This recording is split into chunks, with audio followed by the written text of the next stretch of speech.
అవి కూడా మనం చేసుకోవచ్చు. దీంతోపాటు క్రాస్ వర్డ్స్ ఉంటాయి. క్రాస్ వర్డ్ అంటే మనకి పదవినోదం, ఈనాడు పదవినోదం ఉంటుంది కదా, అది తెలుగులో అయితే పదవినోదం అవుతుంది. ఇంగ్లీష్ క్రాస్ వర్డ్స్ ఉంటాయి. క్రాస్ వర్డ్స్ ఫిల్ చేసుకోవచ్చు.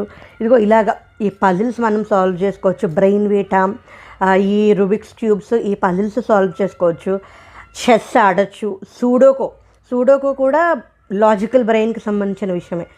చెస్, చైనీస్ చెక్కరు అంటే చైనీస్ చెక్కర్ కూడా బుర్రకి సంబంధించిన గేమే, అవి ఆడుకోవచ్చు. మెమరీ గేమ్ అంటే మనకి ఇప్పుడు బ్లాక్స్ ఉండేవి ఇదివరకు, మనకి బ్లాక్స్లో మ్యాచ్ ద బ్లాక్స్ ఉండేవి. అలాగే 1 to 15 ఉంటాయి కదా, బ్రెయిన్ వీటా ఒకటి. 1 to 15 పజిల్ సాల్వ్ చేయడం అంటే ఒక ఆర్డర్లో పెట్టేది ఉంటుంది కదా, ఇలాంటివి.